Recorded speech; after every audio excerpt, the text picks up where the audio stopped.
fashion, into graphic design, visual design, and even cuisine. And I address this in the book as well, the fact that Japanese cuisine, which has become so popular in the United States that it's you can even buy sushi in baseball stadiums at this point. The color and nature of the cuisine and experience of it are all also of a characteristic piece. But before we move out of this initial discussion of the war and my own experience of putting this book together, I'd like to take a pause and open it up for questions that you may have based on what I've said in the introduction here.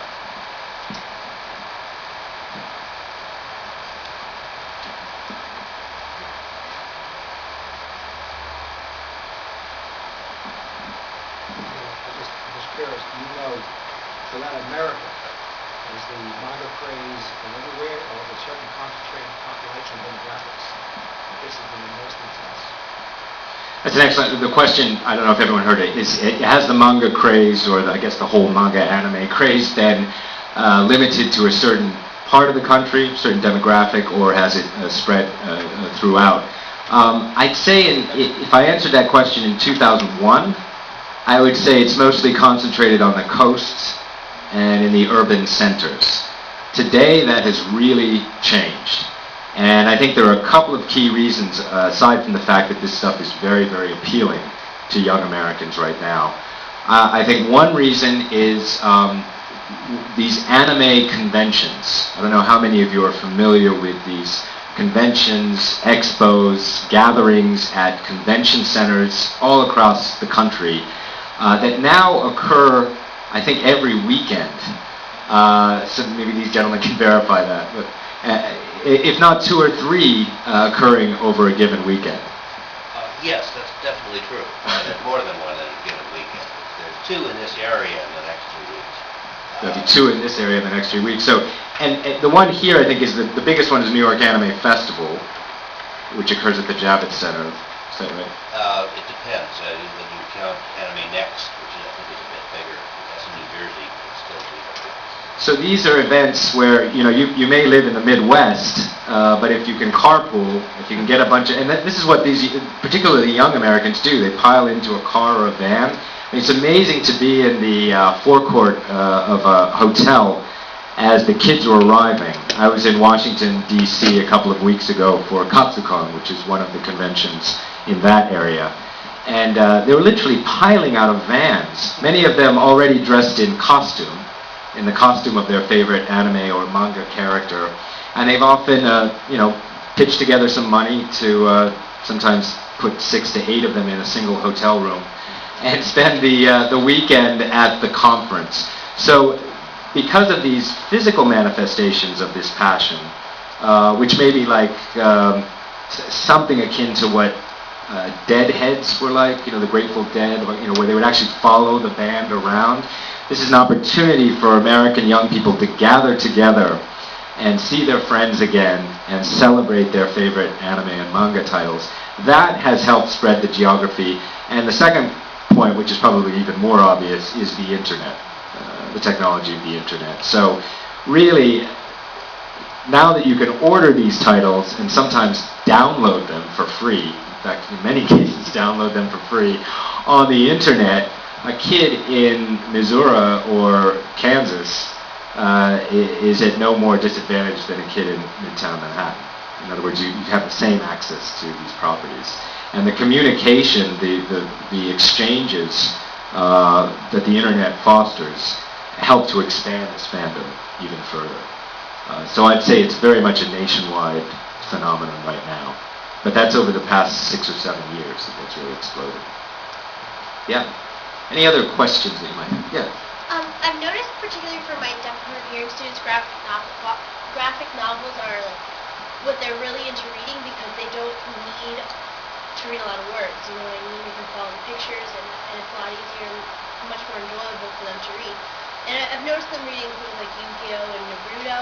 What else is really popular right now? You just mentioned Yu-Gi-Oh! And Naruto, which are 2 huge titles in America right now. Bleach is another one that's a very popular title. Death Note, I think, has made quite a dent here in the United States. I don't have the bestseller list in front of me, but Also, some of the ones that are extremely popular now are Hitman Reborn, as well as anything from the Clamp people. That's a group of 4 artists who create amazing works, such as Subasa and the like. Yeah, and I actually brought a few things to hand around, to pass around, and since we're closing in on 5:30, we'll take a couple more questions and then we can hand these things around and then hopefully go to the audiovisual for a little bit. Thank you for your help. This is another title I think you could arguably say is very popular in the United States, Inuyasha. And incidentally, I have only brought specific volumes of these titles. When you mention Naruto, it's an extraordinarily long series. So each volume that you find in the United States is just one installment. And that is certainly a part of the appeal of these series. And I think there's also a cultural factor beyond that. Going all the way back to the 10th, 11th century, what is largely regarded as the very first novel ever, what we call in English The Tale of Genji, was published as a series, serialized stories, one in which leads to another, and characters often become interchangeable or confused. New characters are added. It's not quite clear if that's the brother or the doppelganger, shadow of the brother. This format of storytelling, I think, runs through the Japanese tradition and is very much a part of the appeal of manga and anime. And in fact, American television writers and film writers have paid very close attention, as you can imagine, because these have become lucrative products. And I was recently in Los Angeles last week, actually, and I talked to some of the guys who've worked on the series Lost. And they were telling me that this whole experience of reading manga and seeing anime series really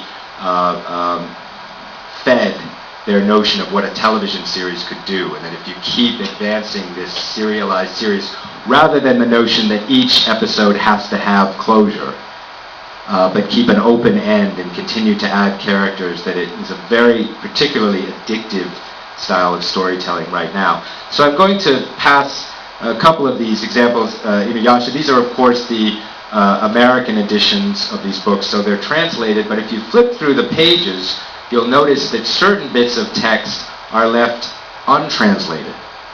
And that is very much at the request of the young Americans who are fans, who want to see the original artwork, in part because the Japanese text is often a part of the visual. In other words, it's not just isolated in a bubble. It often appears in the background or across an arc in a given image. And a lot of American fans don't want to lose that. So even if they can't read it, they would like to see the Japanese text contained in the original. So I'll pass Inuyasha here. This is another very popular series, and I brought this along because this, as many manga today that you find in America, is published to be read in the Japanese fashion, which is to say from right to left. So you actually open this book from what Westerners would consider the back, but in Japan is actually the front of the book, and read from right to left. And this change occurred in the United States around 2002, when American distributors decided that it was getting too costly to ask Japanese artists to redraw the panels. In many cases, when you reverse the panel and go left to right, you had to ask the artist to redraw certain panels so that they would fit into the structure. And Japanese artists, of course, hated that. Sometimes they refused to do it, and so the books would get canceled. But what these publishers didn't anticipate was that American kids, in particular, absolutely loved the more authentic reading experience of going right to left. So if you try to open this title, Full Metal Alchemist, in the American way or the Western way, you will immediately turn to a warning page